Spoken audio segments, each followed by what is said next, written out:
Hey guys, today I want to talk about things that I have learned from the interviews.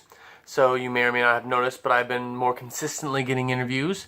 The good of that is that it's great that I'm out there learning what it takes to talk to people in that kind of situation and getting more comfortable in front of the camera and getting better at talking on the fly and getting better at being able to keep conversations going with strangers about random things.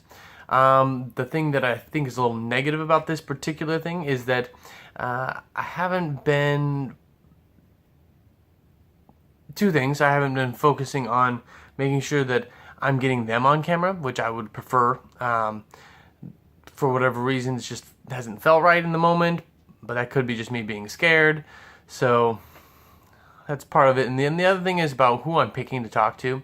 So there are a lot of people that are out there walking around and that kind of stuff. And up until this last time, I thought, you know what, every single person is an opportunity to want to talk. However, that's just not true. And anyone who's done any sales knows that, yeah, you've got to talk to 10 people to get one person to be potentially interested. And I agree with that. However, I can do a little bit better job of gauging the customers, of making sure that they're potentially people who would be interested.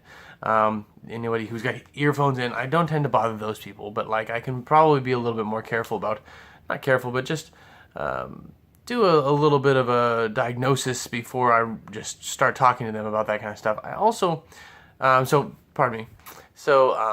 think that if I'm doing a little bit better job of judging who is open to conversation with strangers, I think I'll have better luck that way. So if that's first, I can find that by making sure that the people are actually talking to me. Like, so this last time when I was at Easter, we were wearing bunny ears, and pretty much anyone who talked to us first is open to talking back.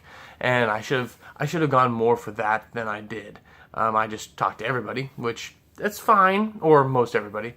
That's fine. It's a fine strategy, and yes, if you talk to enough humans, you do get people. However, if you want to make sure that you are getting more people, you got to make sure that you are talking to the people who actually are potential clients or customers, or in this case, just interviewees.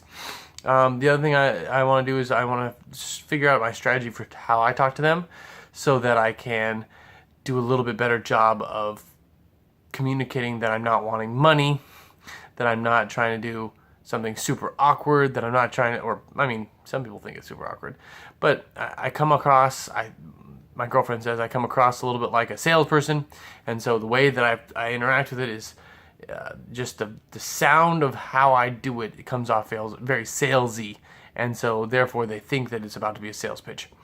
So I think that's a totally distinct possibility of what's going on here. I mean, there are a lot of factors that go into this, but I'm going to change how I say things and the tone of my voice, and I think I'm going to start saying that, hi, my name is Monty. I am filming interesting facts and stories and thoughts from the people of Olympia to put it on a YouTube channel that I run. Do you have anything that you'd like to share with the world? Something like that, and then that will hopefully create a very different attitude, and if people are interested, they'll be interested right then. If they're not interested, they're gonna not be interested, and they're gonna just tell me right then. So, God, there's a word in sales that I just can't remember. I'm trying to remember what it is when you do that. Qualified customers. So anyway, but I'm looking for qualified interviewees so that I can actually stop wasting my time, stop wasting their time, and have a higher percentage of people who are actually interested and people who actually want the product, which is to tell us interesting story to some rando stranger be put on the internet. So those are my thoughts, feelings, and experiences with interviews recently, and I'm just busting my chops, just getting used to it, just figuring out what's working and what's not. So there you go. Every day is a good day for discipline. Have a great night.